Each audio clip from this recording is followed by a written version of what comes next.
And now, here with her latest book, please join me in welcoming Erica Hirshler.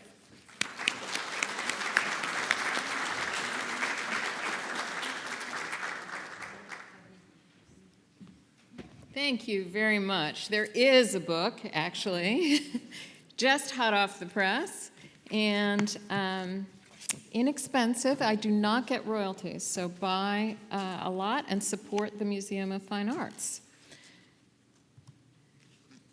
I'd like to also remind everybody, if you could please put your cell phone off, or at least silent, I would be very grateful. Here we are. Boston Common, a painting called At Dusk. It's only a few minutes after 4, but the sun is disappearing rapidly, leaving the sky a radiant orange pink that eclipses the ruddy buildings and transforms them into hulking shadows, save for the occasional glow of a shop window or the reflected sheen of dying light. The streetlights along Tremont Street have started to brighten. Everything is moist and suffused with red. It's damp and cold, the trodden snow slippery underfoot. The girls insist on feeding the birds, just city sparrows, but the children are determined to offer the creatures some crusts. The smaller girl holds back, timid, chilled, and maybe less convinced.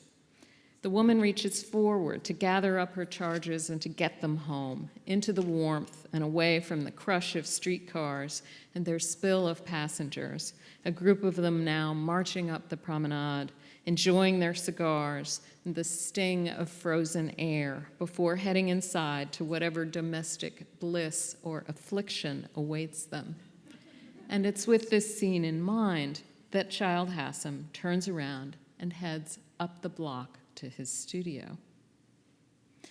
Well, I set myself the project of learning the story of this painting to try and ascertain the various ways in which it was both traditional and modern, and to see how it fit into Hassam's career and into the history of Boston.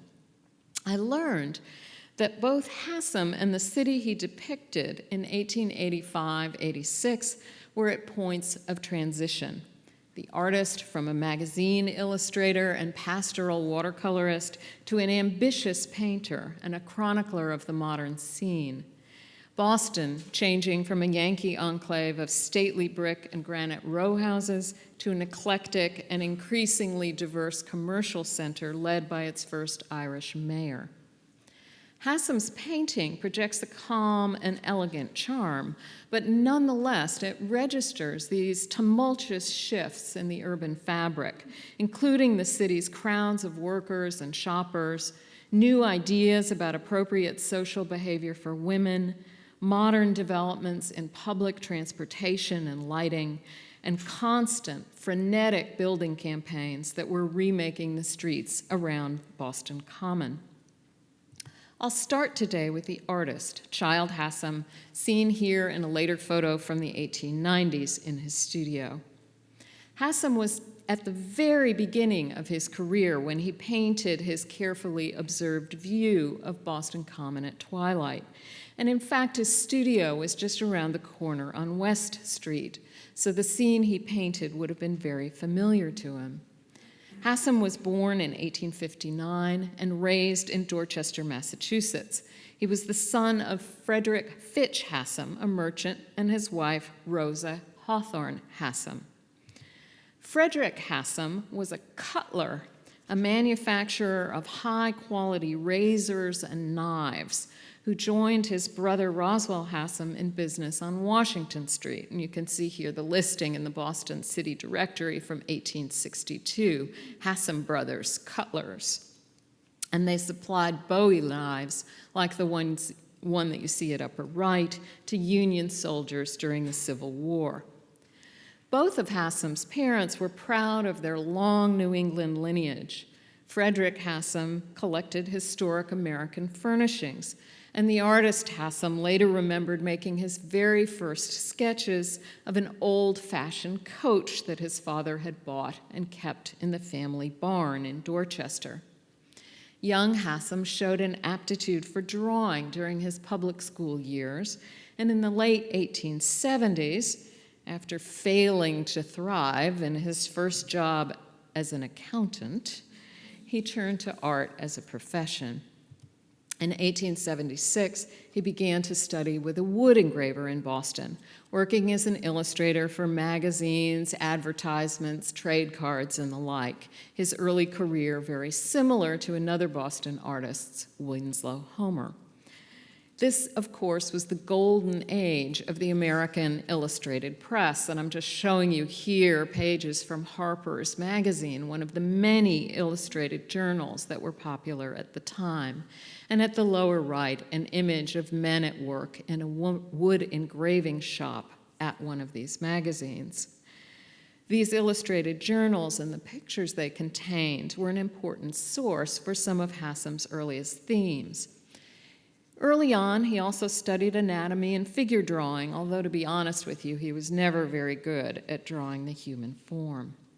I'm showing you here two early examples of Hassam's work, one of which might be familiar to you, the banner headline of the Marblehead Messenger, perhaps his first city view looking across the harbor at the town, and at the bottom, a book by Ernest Shirtliff called When I Was a Child, which Hassam illustrated in 1886. He also worked in watercolor. You see two examples here, Trees in Bloom from 1885 at the top, and Country Road from 1882 at the bottom. He made mostly scenes of Nantucket and other rural New England countryside images, which he displayed and sold at a local art gallery. We can see in his work the same kind of interest in rural subjects that mark the work of the French Barbizon school, which was so popular in Boston at the time. Finally, in 1882, Hassam changed his listing in the Boston City Directory from draftsman to artist. In 1883, he went to Europe for the first time, where he made these two watercolors. On the left, an image of the Venetian lagoon from 1883, and at the lower right, a view of the seaside esplanade at Dunkirk, the one on the right, now in the collection of the Metropolitan Museum. Hassam toured London and Paris and traveled across the continent, but we don't really know what he saw and what he did. It's often been said that Hassam developed his interest in scenes of modern life in Paris and London, but when he came back to the United States after his trip, he turned his attention to the past, again painting timeless rural scenes and historic buildings in and around Boston. And here are two examples. On the left, the MFA's own Fairbanks House, Dedham, from 1884, on view in our Arts and Crafts Gallery on level 2 of the wing. And on the right, a picture from the Brooklyn Museum, a back road from 1884. The Fairbanks House on your left was built in 1636, and in the 1880s it was already famous as a landmark. It was published in a popular book called Homes of Our Forefathers, and Hassam probably knew about it for a long time. Of course, images like this one of these historic sites coincide completely with a new interest in American cultural history, a new interest in architectural preservation. The Hancock House, that great Georgian mansion on Beacon Street, had been demolished in 1863, and Old South Church was next up for demolition. This caused a whole group of people to rally around the cause of saving these architectural monuments of the colonial past. Old South was saved in 1877. And this interest in the buildings themselves made subject matter like this increasingly popular. And by 1894, one writer observed that the Fairbanks House was, and I quote, overrun with devotees of the easel and sketching block, and that Miss Fairbanks, the descendant who still lived in the house, had, and I quote, trouble keeping the dooryard clear of these budding Raphaels. What Hassam does is emphasize the mass of this elongated house, how it rises from the hill and seems almost to be part of the landscape. And the figure that he shows in front of it seems timeless. She could be contemporary from 1884. She could be from the colonial past. And we see this kind of approach in the work of any number of painters of this period, including John Enneking, whose view of another historic house, the Roundy House on the Neponset River, you see at the upper right, a painting from the MFA's collection, or even in the bucolic, nostalgic rural scenes of Winslow Homer, whose feeding time from the 1870s at lower right is in the collection of the Clark. Well, Hassam also has, as perhaps his ultimate source, the work of one of these French Barbizon painters so popular in Boston. And I'm showing you on the right Millet's Priory at Vauville in Normandy from 1872 in the MFA's collection. What Hassam is doing is Americanizing that Barbizon style, using the same kind of rustic subjects, a sort of muted palette, a direct painting technique, and a distaste for any complicated storytelling or narrative. Typically of American art, Hassam gives up any idea of social commentary. Instead, his view is romantic and nostalgic. Well, the other thing that Hassam did when he got back from Europe was to show his European watercolors at Boston's Williams and Everett Gallery in 1884.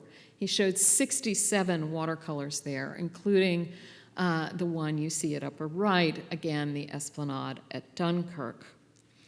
The watercolors in the checklist consist almost entirely of the European village street scenes and picturesque rural vistas that he had painted the year before: boats, beaches, cottages, canals. But one watercolor in the group points to a new direction in Hassam's art.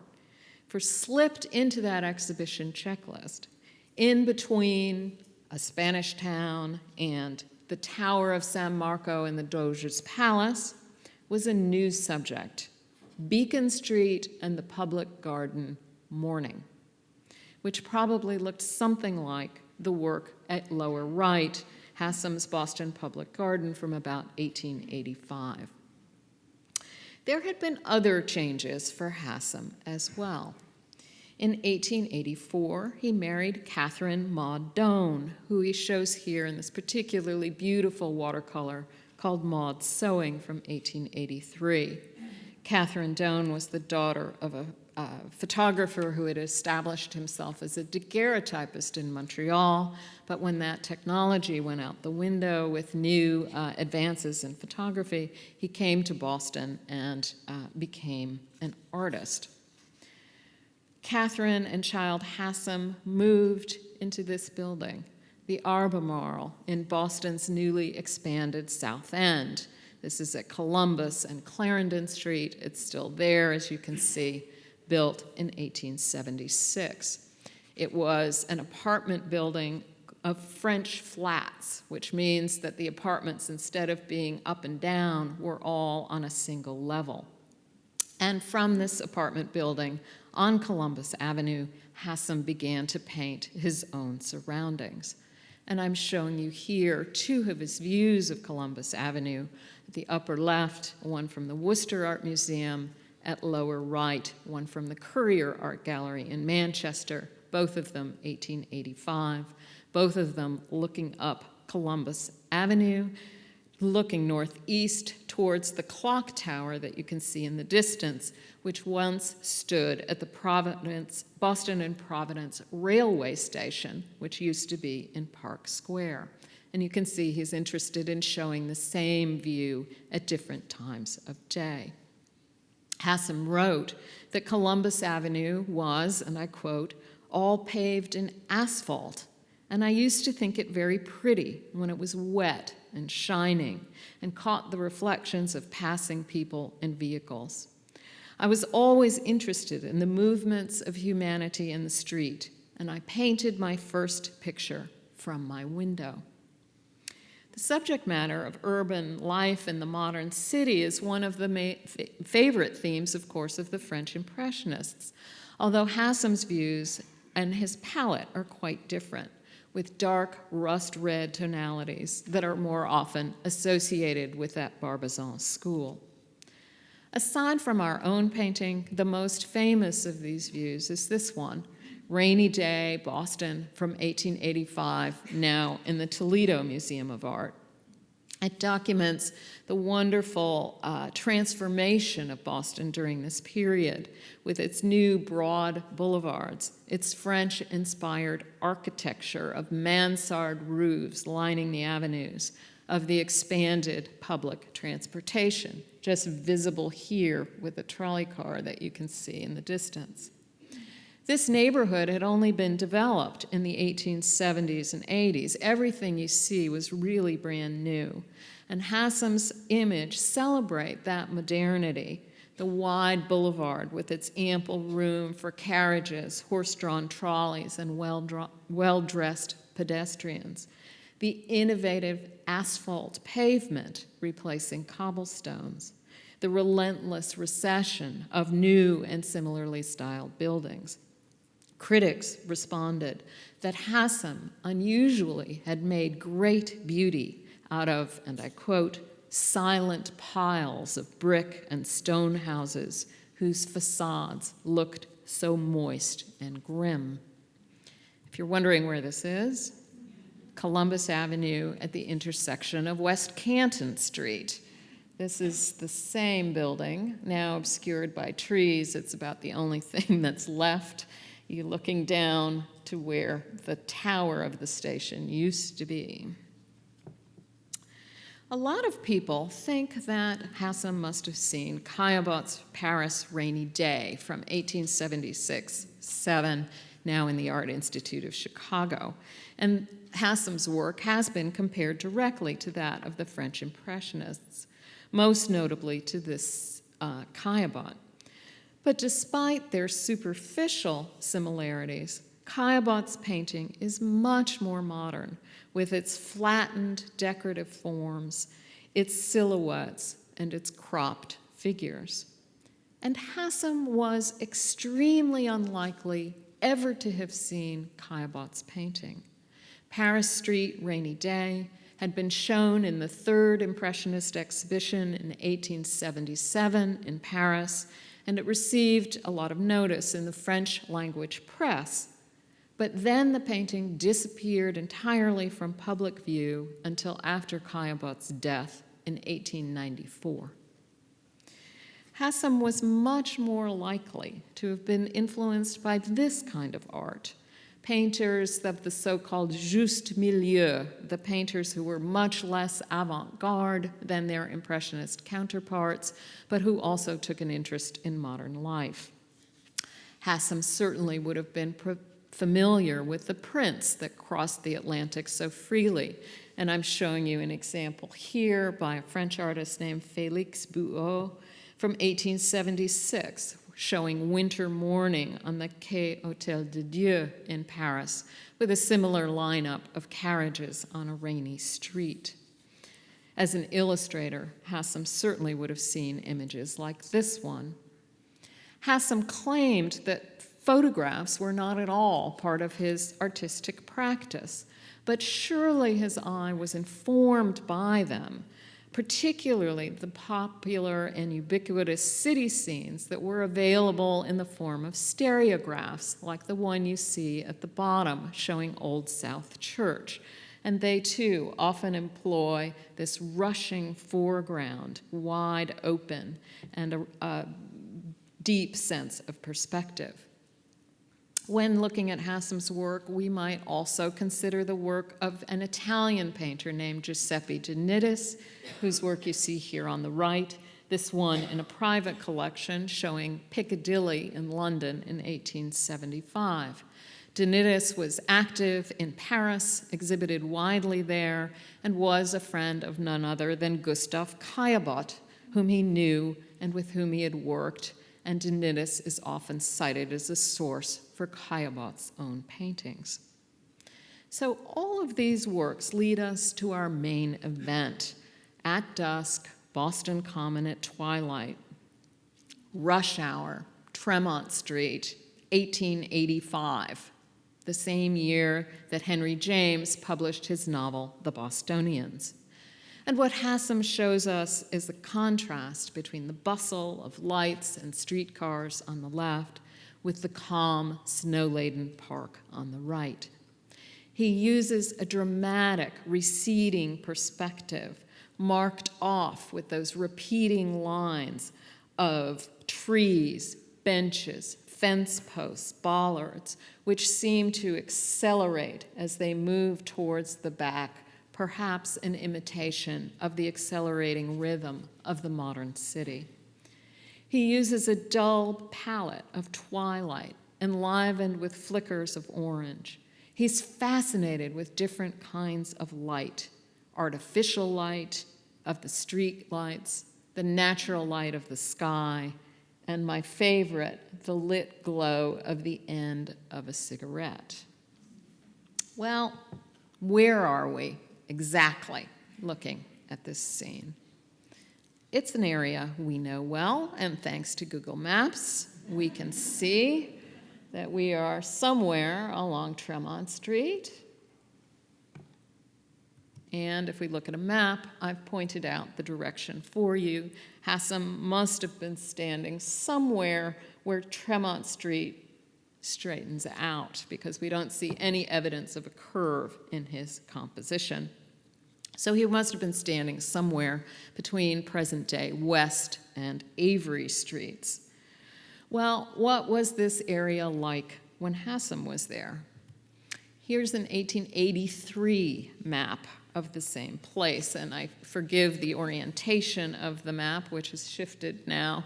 The old maps don't always have north at the top, but here we are, West Street and Avery Street. This is Boylston, and Hassam is somewhere in here.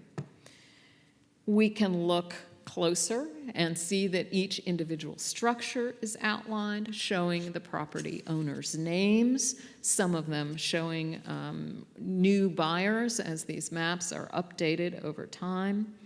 The 1885 insurance map of this area shows even what the buildings are made of, mostly brick with wooden bits outlined in blue.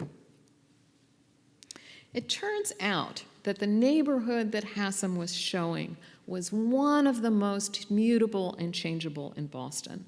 It had changed rapidly and would change many times over. Our first glimpse of the street can be seen very early. This is a 1743 map made by William Price, and here is Tremont Street with the double row of trees at the Common. Tremont Street was one of the earliest roads in Boston, first recorded in 1635 and named for the three-peaked ridge that occupied the northwest portion of the original Shawmut Peninsula on which Boston was built. By the mid-18th century, which you see here, the basic configuration of the street Hassam depicted had already been set. It began in the middle of the peninsula, and it continued changing its name from Tremont to Common Street and heading in this direction, southwest along the edge of the Common, which by that time, as you can see, already boasted that double line of trees. At the time of the Revolution, this is a 1776 map, British troops put up their barricades in the Common, right opposite. You can see Tremont to Common Street. Here are the trees again. The British troops made their entrenchments right behind that esplanade of trees, building up multiple fortifications on the Common. But the mall and its trees survived the revolution, and the few wooden Georgian mansions that were across the street passed from royalist to patriot hands. By 1810, some of those wooden houses, most of them in fact, had been replaced by a distinguished suite of brick townhouses designed by Charles Bulfinch, the architect of the Massachusetts State House and one of the most important visionaries to plan Boston's development. This new block, which you see here in two photographs, was called Colonnade Row, and it consisted of 19 four-story houses, each with 4 columns supporting a second-story ironwork balcony. An ornamental balustrade, painted white, bordered each roof. The houses were between Avery and West Streets, and there were several others that were built in the same style. They weren't identical in width or in decoration, but presented an elegantly uniform appearance along the length of the block, and they attracted the most distinguished of residents, mainly merchants and lawyers. The inhabitants looked out from their windows directly across to the Tremont Street Mall, which was now defined by 3 rows of trees. The street was residential. The main business district was still several blocks away toward the north and east towards the harbor, and there were as yet no streetcars and little traffic.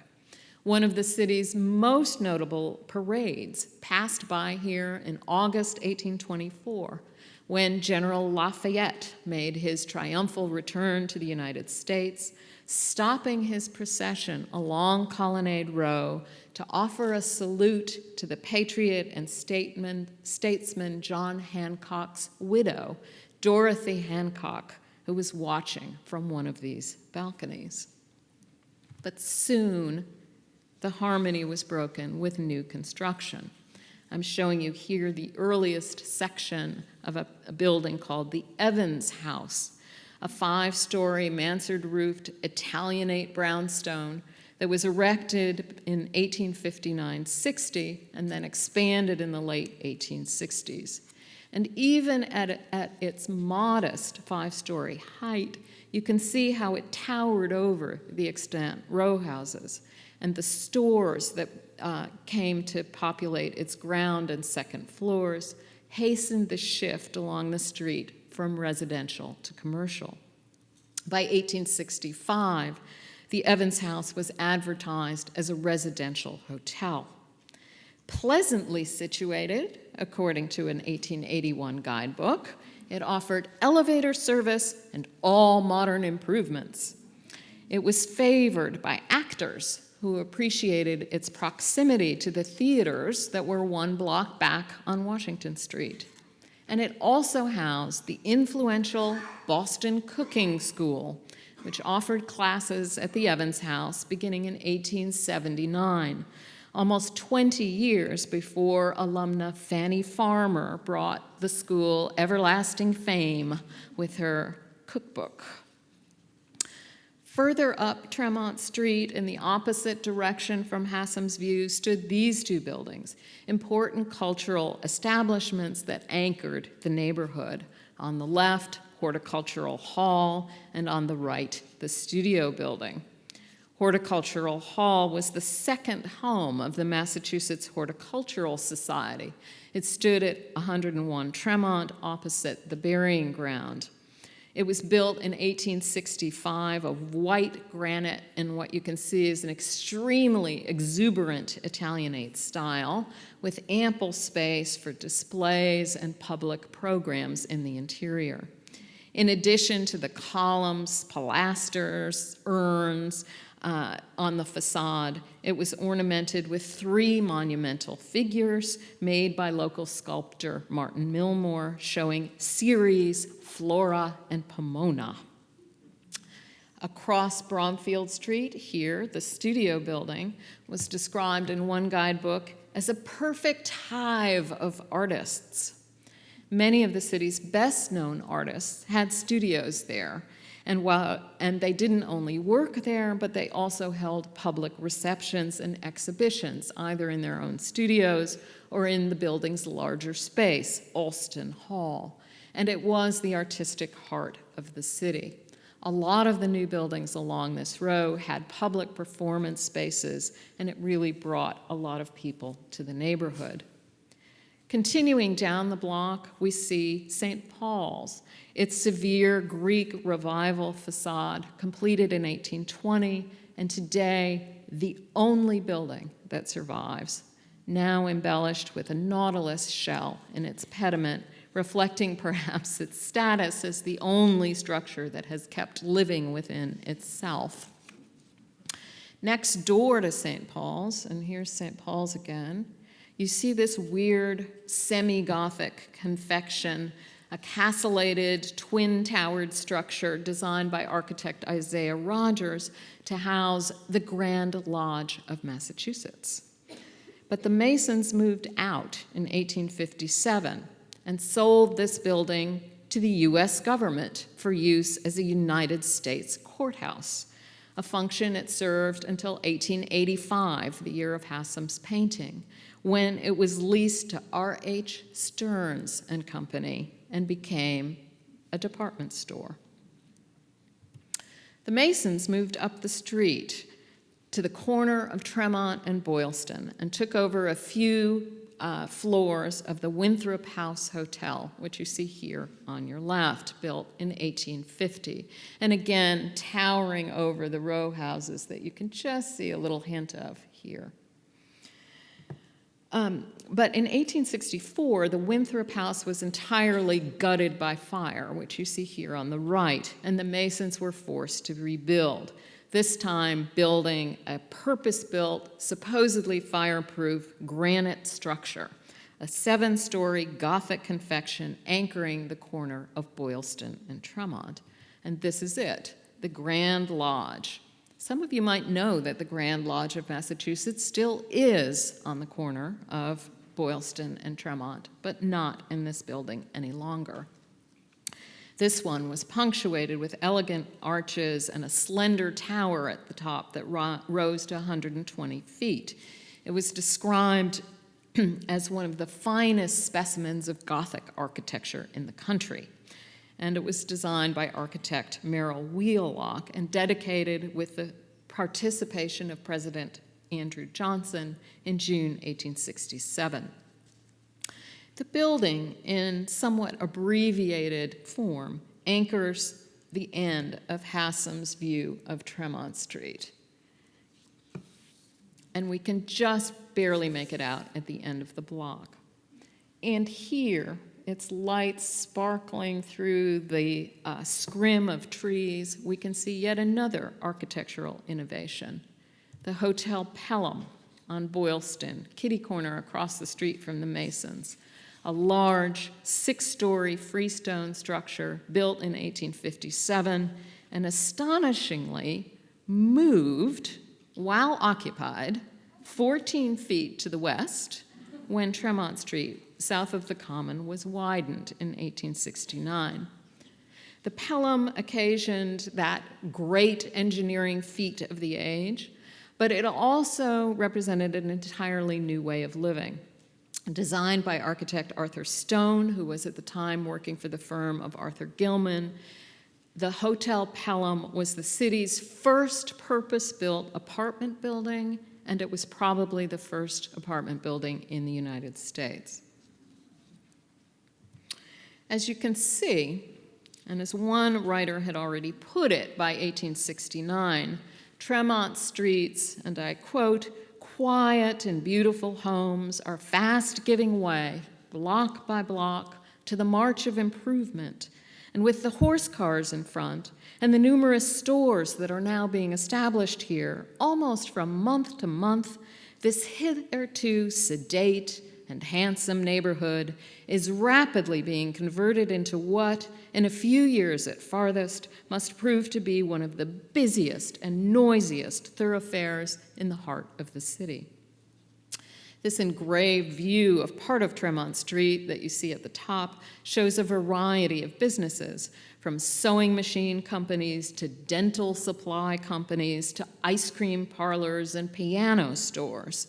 And there were schools, too, most notably the Boston Conservatory, which you see in the stereocard at the bottom, right in the center of the block. Well, why was this transformation so quick to take place? For one thing, the city was expanding, and there were new neighborhoods where everyone wanted to live. This is Commonwealth Avenue under construction. Construction of the Back Bay began in the fall of 1859, and by 1882, the project had been completed as far west as Charlesgate. The effect on the older parts of the city was considerable, as many residents fled the increasing commercial development downtown and moved to the new houses of the Back Bay. Some built to order for wealthy clients, and others built on speculation, as you can see in this piecemeal manner evident in the photograph. According to William Dean Howells's aspirational businessman Silas Lapham, the main character in his 1885 cautionary novel called The Rise of Silas Lapham, a home on the water side of Beacon Street had become the ultimate sign of social success. That sounds familiar, I think. Well, the other thing that happened that hastened the shift away from the historic center of Boston happened in November 1872, when the landfill of the Back Bay was only as far as Exeter Street. At that time, 1872, the city's business district was devastated by flame. A 15-hour fire that destroyed over 700 buildings and devastated 65 acres. You see the ruins at the upper left and a map at the right. The pink shaded area is the area that burned, and here is Tremont Street, just almost 2 blocks from the real damage.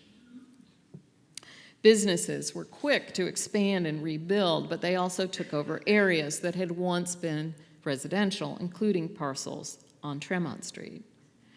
What else does Hassam show us that tells us this is a modern scene? Well, his street is lined with horse cars. Traffic has come to a complete halt in this view, with one car stopped directly behind the other. Horse-drawn omnibuses had arrived on Tremont in 1835, contributing to the demise of the neighborhood as a residential haven, for with those regular routes came traffic, noise, and also, as one historian has put it, a rich equine flavor and swarms of flies. The cacophony was both oral and visual because these carriages soon became rolling advertisements, both inside and out. You can see if you ride the T, nothing has changed. By 1853, the city had started to lie rails down in the streets to improve the more irregular path of the horse-drawn carriages. The rails allowed horses to pull greater weights more smoothly at improved speeds. And the tracks were expanded along Tremont Street in 1873. The congestion along Tremont Street, where the cars were slated to run every 8 minutes, was the worst in the city. And local wags, who seem to have been the same then as they are now, said it would be faster to walk on the roofs of these cars than to actually be a passenger riding inside them. And if you take the green line, you'll be sympathetic. This is Tremont Street. Again, a little bit later, now with the cars electrified. And here, the headline from the Boston Globe from September 1st, 1897. In an effort to improve service and to avoid the expense of maintaining horses, which of course needed to be fed and housed, electrified cars began to take the place of horses in 1889. But the bottlenecks continued for almost a decade until the 1897 completion of the first subway line in the United States, which ran directly underneath Hassam's view. We see something else new in Hassam's picture, the electrification of the city. It had first been illuminated with oil lamps, but it had had gas lamps for years. The first public gas lamp had been lit with great ceremony in 1829. As night fell, the lights became increasingly bright, transforming Boston streets from an obstacle course to an easily navigable thoroughfare. Their brightness offered a perception of safety, both from the uneven pavement and also from any lurking strangers who were bent on mischief. Streetlights marked secure neighborhoods, places where brightness inhibited evil deeds, or in Ralph Waldo Emerson's words, gaslight is found to be the best nocturnal police. But what Hassam shows is something that's even more modern. What he shows are electric arc lights, recognizable by their cone-shaped reflectors and distinctly tall light poles, which both increased the area of illumination provided and removed this achingly intense, blinding source of light from the pedestrian's field of vision. They produced a much brighter, whiter light than the warmer glow of gas. And public opinion really began to favor the expanded use of electricity as soon as it became available, encouraged by popular local demonstrations of the new technology, events that included things like the first nighttime baseball game, sponsored by the Northern Electric Light Company and played under arc lights at Nantasket Beach in September 1880. Proposals were still soon underway to build new Edison plants that could supply electricity, and Tremont Street was in the vanguard in the 1880s, as you can see from the arc lights visible here. One contemporary newspaper reported about these electric streetlights. Anyone who came out of one of the gas-lit side streets felt as though he were stepping unexpectedly out of a half-dark passage into a room filled with daylight. Here, even at dusk in a Boston winter, a well-dressed woman could tarry with children. And what about these women? Well, they are fashionable, to be sure, wearing appropriate garments for walking, such as the ones you see here on the left in a Frank Duveneck portrait from the 1880s of his wife, Lizzie Boot Duveneck, and the center, a fashion plate from Harper's Bazaar. On the right, a painting by the Belgian artist Knopf of a little girl from 1885 wearing one of those nice coats. Women of the period, though, were strongly discouraged from dressing to attract notice when on a public street. Showy costumes and brilliant colors, said one etiquette manual, were considered inappropriate. I could never go out in this. They were too likely to solicit attention and draw unwanted responses from men. Instead, quiet colors, like the brown tones of Hassam's woman's dress, were recommended. An 1878 etiquette manual devoted a whole chapter to conduct in the street, offering advice for ladies walking or taking public transportation, while reminding them and warning them of the performative nature of these activities. And I quote, "A lady's conduct is never so entirely at the mercy of critics, because never so public as when she is in the street.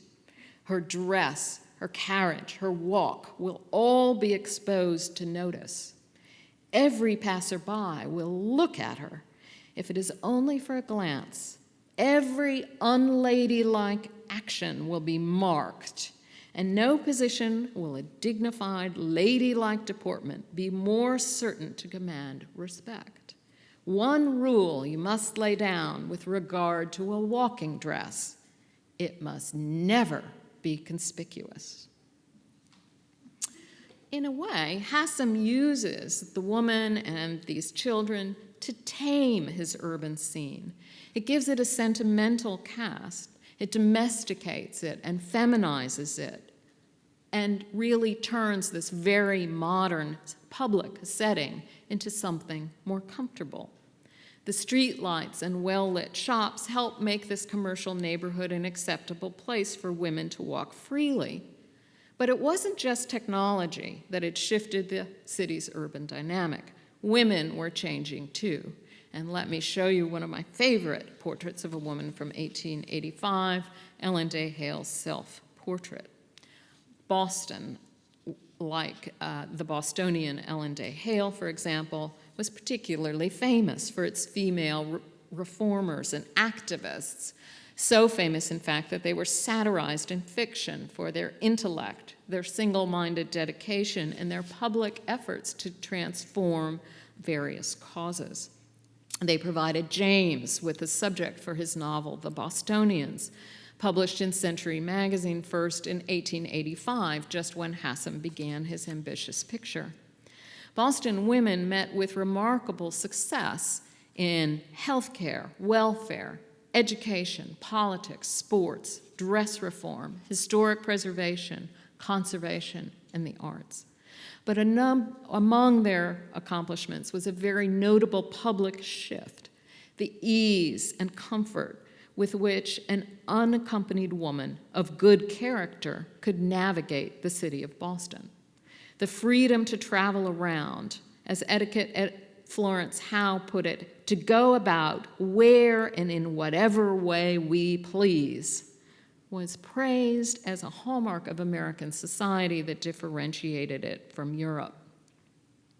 Howe said, "How great would be the surprise of a foreigner of distinction if he should happen to catch a glimpse of the interior of a Boston horse car in the evening.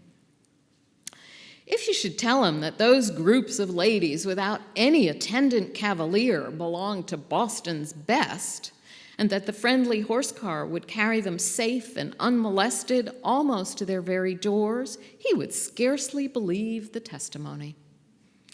Well, while rules of behavior needed to be observed, Howe added, "Thanks to the Puritans and the horse cars, women in dear old Boston had considerable latitude."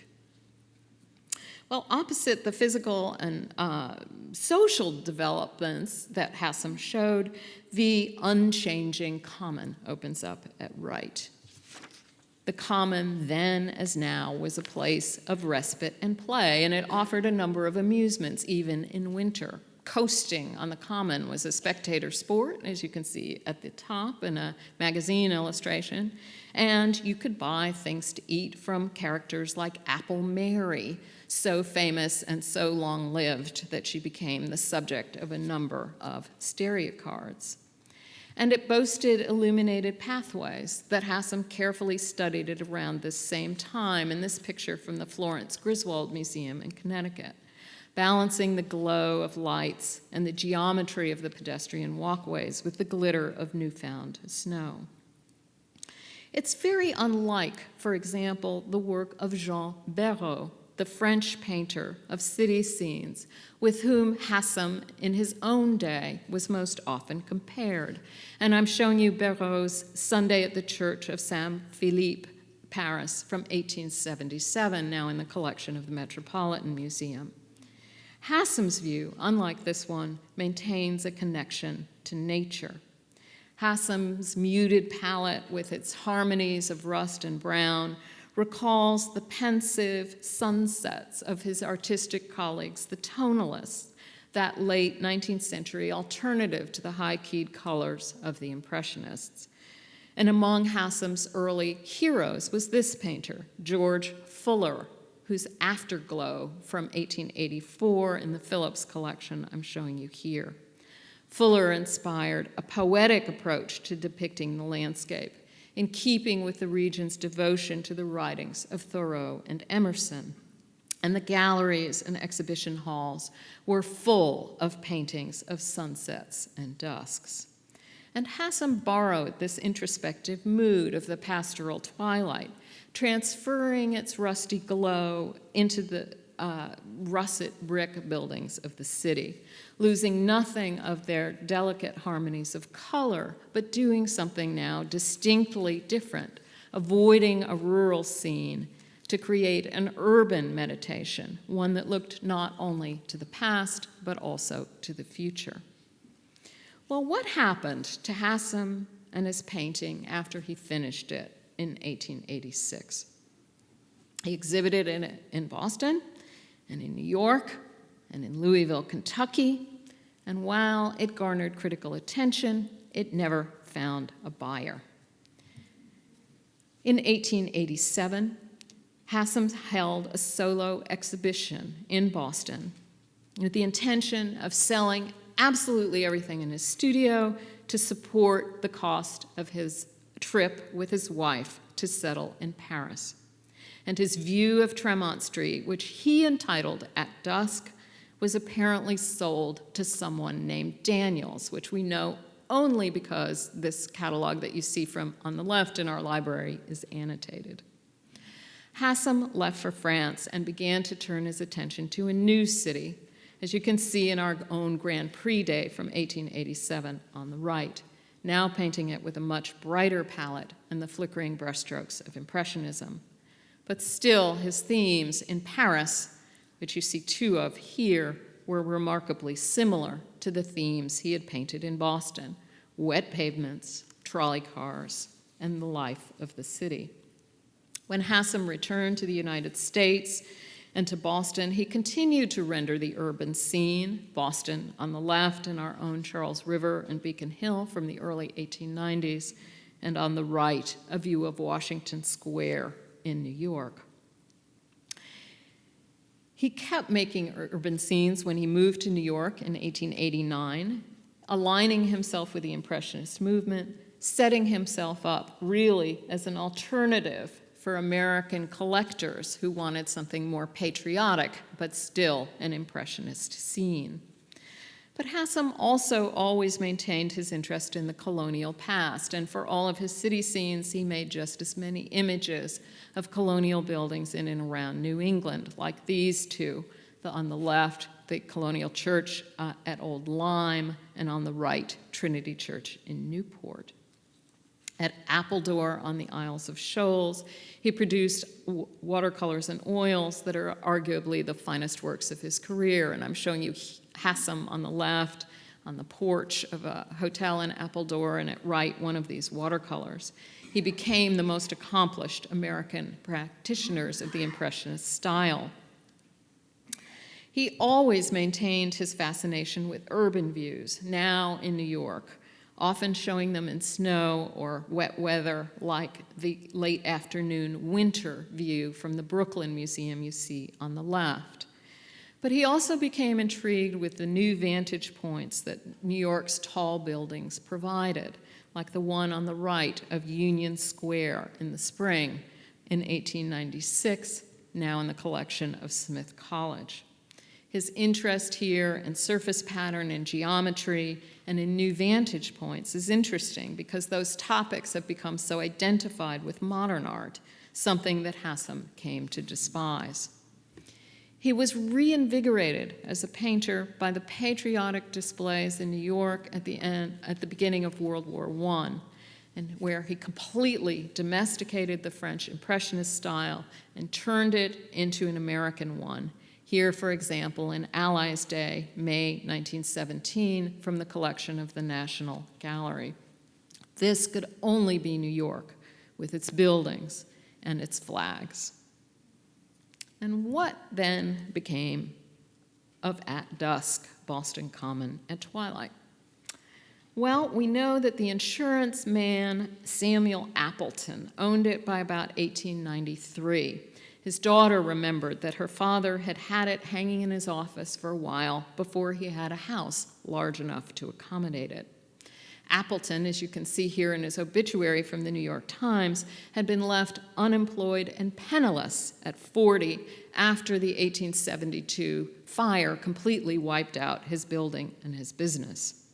But eventually, Appleton prospered from the event, becoming a leading provider of a new kind of insurance, employers' liability insurance. And he made a fortune at it, and in fact, the building on your right, which was built just at the time Appleton had died, is the Appleton Building. It's on Kilby Street in the financial district, and it's named after this Samuel Appleton. He left the painting to his daughter, Maud, who immediately lent it and soon gave it in 1931 to the MFA.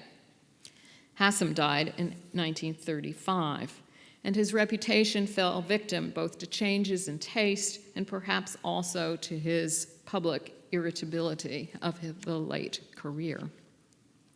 American Impressionism was dismissed altogether by leading art historians. It was described as derivative, a backwater, a footnote, for example, in a 1959 textbook by John Canaday. And in the 1970s, when the study of American art really was barely in its infancy, and when the MFA had no curator of American paintings, this painting was lent to adorn the office of Mayor Kevin White, where it served as a trophy illustration of the city. Perhaps its peaceful vision, a sort of political statement for the mayor, a sense of harmony and calm in an era of political and racial turbulence. And I just found this photograph of Kevin White and Queen Elizabeth in 1976 with our painting behind them. Now in our galleries, Hassam's picture has become one of the MFA's most iconic works. It's a popular favorite, and I'm told the best-selling postcard in the shop. Hassam's Boston Common at Twilight is perhaps his masterpiece, wrote John Updike in 2004. Certainly, it's one of the most loved paintings in the collection of the Boston Museum. Updike described the painting in literary terms, reading it and bringing to it his novelist's perspective, and I quote, "Divided exactly in half like an open book, it crowds onto its left-hand page the tall buildings and seething traffic of Tremont Street and the pedestrians treading a path worn in the snow at the common's edge. The right half holds only a few small birds, a tapering row of benches and another of elms, and a snow-covered expanse. In the west, an orange glow through the trees signals the passing of sunset. City gloaming, the suspenseful moment as darkness descends and life moves toward the lamps of home, becomes elegiac.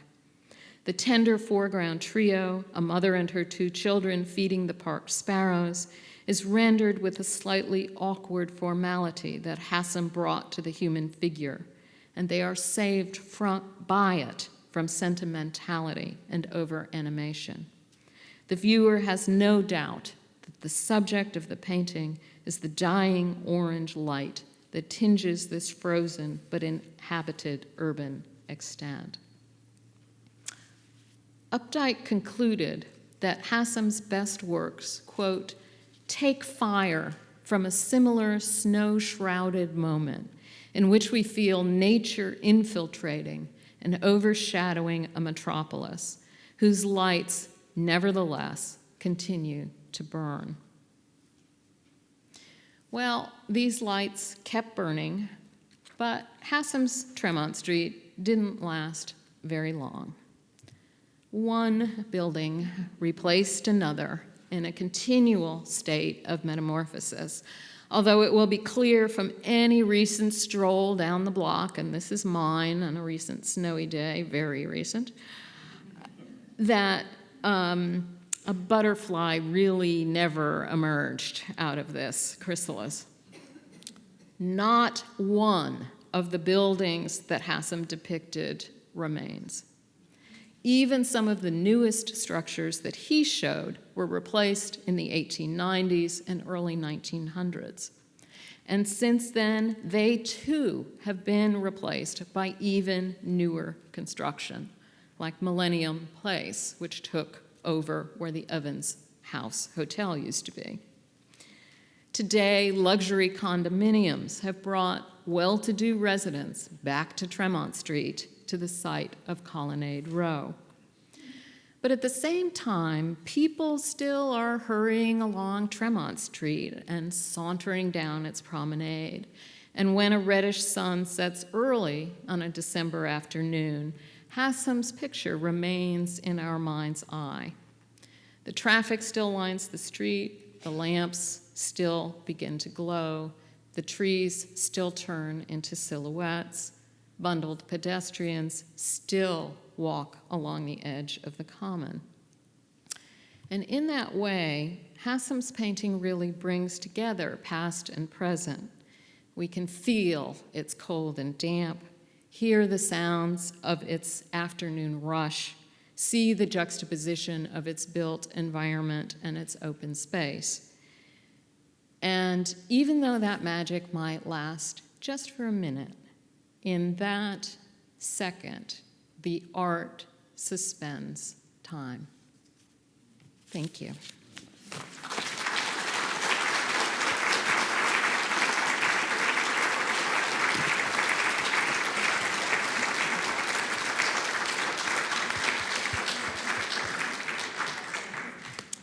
I do have time for questions if anybody has them. And Jasmine and I can't see who's over there. Lauren have microphones. If you don't mind waiting for one, that would be helpful for everybody else. Down in the front. Did Hassam and Sargent know each other? Question is, did Hassam and Sargent know each other? The answer is they probably met. They weren't really working in the same kind of environment. Hassam is mostly a landscape painter. Sargent, of course, working with the city's social networks in his portrait painting. Hassam doesn't go to Europe as much either, so they don't cross paths in the same way that Sargent does with a number of other American artists.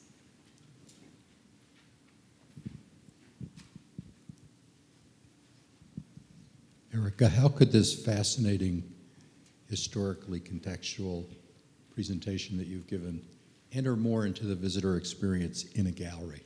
Oof, great question, David. Of course you would ask it.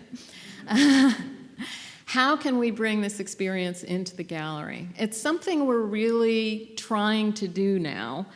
And the answer is we can do some of it in the form of our multimedia guide. We can do some of it in the form of gallery talks and presentations.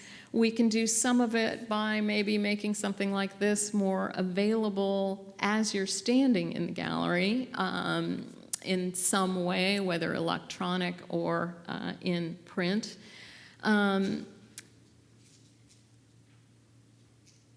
It's a question we struggle with because really what our visitor wants is for me to be standing there. And the answer to that might be a hologram.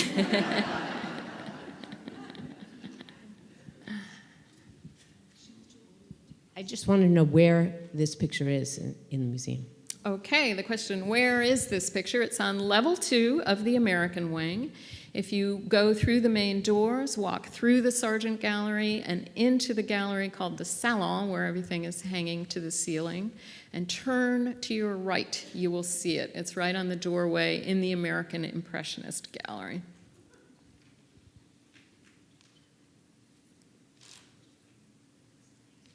Lauren, can you pass the microphone to the center?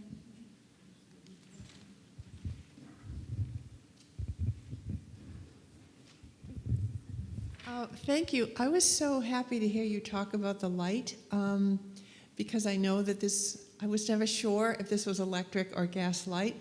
Do you think in the buildings itself they were also electric light? I don't know the answer to that. They certainly could have had electric light at this point. Whether they did or not, I don't know. It's such a rapidly expanding technology. You'd really have to look into the individual architectural history of these buildings and see whether they were on the grid that was being established then or not. They certainly had the potential to have electric light. Thank you.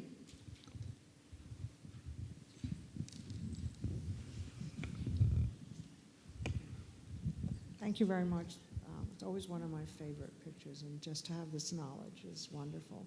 I was wondering if you could just talk a little bit more about his personal life, which I would find very interesting, maybe other people. Thank you. The question was a little more about Hassam's personal life. Hassam doesn't tell us a lot about his personal life, to be honest with you. He was married to Catherine for the remainder of their lives. She shows up as a model in a lot of his later pictures. He became very involved with the American Academy of Arts and Letters in New York. He was certainly a senior member of American Impressionist circles in New York. He became quite conservative later in his life and very vociferous about the perils of immigration and other causes that he felt were disruptive. But in terms of his actual personality and personal life, we don't have a lot of information. I wish I could answer that question. Can you tell us a little bit about the effects of landfill on the social life of Boston at this time? A lot of people I know are astonished when they learn that Boston today is almost 3/4 landfill. And this picture was painted obviously at the beginning of the massive adoption of landfill in the Back Bay, and that great photo you had of Commonwealth Avenue really speaks to what was going on when this was being painted. Well, it's a complete and utter transformation of Boston, and people are always shocked when they see the original Shawmut Peninsula, which is so small, and they realize that Washington Street is just what ran along the neck that connected Boston to the mainland. And it was filled out in so many different stages, either side of Washington Street, built out to be wider and wider, and then the whole filling of the Back Bay, which included portions of what we now call the South End, the build out around the harbor, getting bigger and bigger. I've often thought it would be a fantastic contemporary art public project to somehow draw the original shoreline of Boston through the city streets. I always wanted to write to Christo and tell him to come get a big ribbon of blue and put it around the original shoreline. I think people would be shocked by it. So it has a huge effect as different populations move to these newer neighborhoods. Beacon Hill is relatively stable, we all know that, but the great residential neighborhoods of Tremont Street, of the crescent of buildings that were near Government Center, these magnificent row houses, a lot of them designed by Bullfinch, they all went with the mercantile development of Boston, which then the people who used to live in them moved to the Back Bay. If the houses didn't go, then those residences were taken over by new population groups. The Irish, the Italians, the Jewish immigrants who came during the 19th century in waves of people. And as you can see on the handout I gave you, Boston's population practically doubles throughout the 19th century. It's an enormous transformation in the city, both politically, in terms of the diversity of the population, the kinds of jobs that are available, the construction jobs that this filling in required. And some of the books on the bibliography that I suggested about the building of Boston can give you more information about how all that took place. It was something that we would argue about for a blue moon and would never happen now, I have a feeling. But if you think about Arlington Street being water, you realize how much was actually done in a short amount of time in the mid-19th century. Okay, right in the middle.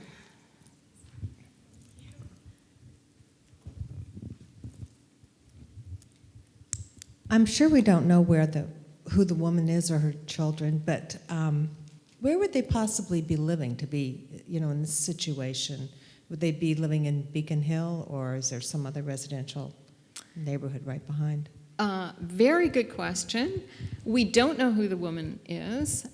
Hassam's wife, Maud, could have modeled for her. She models for a lot of figures in Hassam's work, especially at this point. She could have been a professional model. He could have just made sketches on the street and then gone home and made her up. We don't really even know whether she's a mother with children. She could be a governess, for example. And if she were a resident of the area, she could indeed be living on Beacon Hill. She could be living in a residential apartment like the Pelham, where a lot of women did live. She could also live anywhere because she could get on one of those streetcars and go back to Brookline or wherever she happened to come from, the Back Bay.